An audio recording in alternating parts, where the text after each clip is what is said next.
need the fans to support us. We do. That's not supporting us though, because at the end of the day, Chris is still our head coach. We still need him. We got you. So please, we got you. We got you. Thank you. It was just a couple days ago, or the other day rather, where we see the Dallas Wings head coach, none other than Chris Koklanis, being heckled, okay, at yet another game where they are defeated, at yet another game where Paige Beckers, her efforts mean nothing, okay, because it truly didn't mean anything.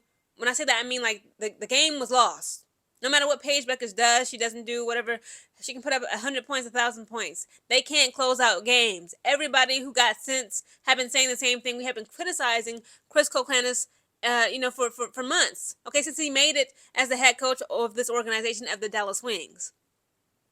We see the crowd behind him heckling him, saying, "We want Nola. We want Nola." Who was Nola?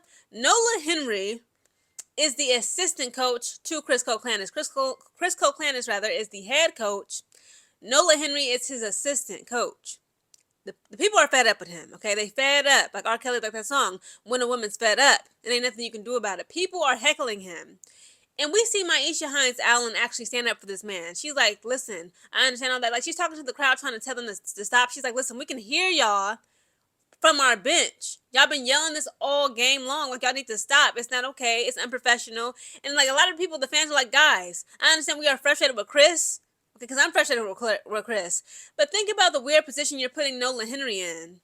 Think about how like that could compromise. That could like become a source of contention between Nola Henry and Chris Koklanis, because y'all are calling for his head and calling for her to become the head coach of the Dallas Wings. Today's game was like no other. I just watched the Dallas Wings get defeated by the Washington Mystics, who just broke a freaking losing streak, by the way, might I add.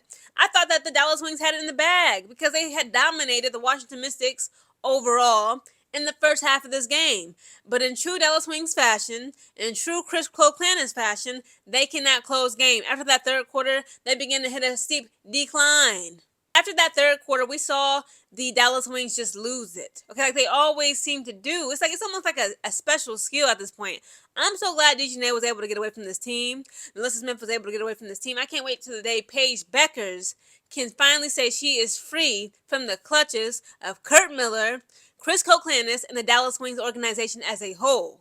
It's gotten to the point where it's like, listen, just 4 nights ago, my Chicago Sky defeated the Washington Mystics at their home court. The Chicago Sky's home court, that is, at Wintrust Arena in Chicago, Illinois. We beat them by like a 14, 16 point blowout.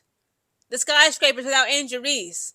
We beat the Washington Mystics. Just yesterday, we saw the Washington Mystics struggle. Okay, they were struggling. Well, not really like struggling. They did ultimately lose to the Minnesota Lynx, but they were keeping up with the Minnesota Lynx, the number one ranked team in the league, the number one powerful team in the league. But in today's game, because Dallas Wings is Dallas Wings, they could not beat the Washington Mystics. Again, the same team just 4 days ago, just 4 days prior, the Chicago Sky had no issue with sweeping them up out of there. What is the difference? Again, we always say, like, when it comes to terrible head coaches, Tyler Marsh and Chris Koklanis is head-to-head. They're neck-to-neck. They twinning. They are different sides of the same coin when it comes to being head coaches of these teams in the WNBA. They are very disappointing. They leave much to be desired. And, of course, that happened today. The Dallas Wings lost with 78 points, allowing the Washington Mystics to take the lead in the second half of this game. The Washington Mystics left this game with 91 points. In the first quarter, the Washington Mystics scored 18 points. The Wings scored 23. In the second quarter, the Mystics scored 12 points. The Wings scored 18. The third quarter comes around. The Mystics scored 33 points. The Wings only scored 17. And in the fourth and final quarter, the Mystics had scored 28 points, whereas the Wings scored 20.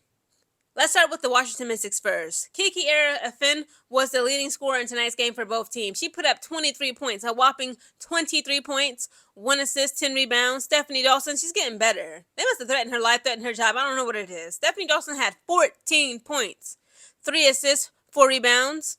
Sonia Citron had 18 points, 6 assists, 5 rebounds. Jade Melbourne had 8 points, 3 assists, 4 rebounds. Sug Sutton had 0 points, 3 assists, 2 rebounds. Alicia Clark had 9 points, 1 assist, 2 rebounds. Emily Inksler had 11 points, 2 assists, 4 rebounds. JC Sheldon had 8 points, 0 assists, and 2 rebounds. Now for the Dallas Wings, Louisa Guidensoder had 10 points, 0 assists, 1 rebound. Paige Beckers had 17 points, 3 assists, 3 rebounds. She was the leading scorer of her team tonight with 17 points. Shout out to Paige Beckers.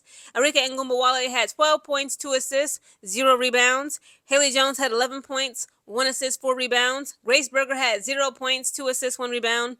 Myisha Hines-Allen had 8 points, 5 assists, 11 rebounds.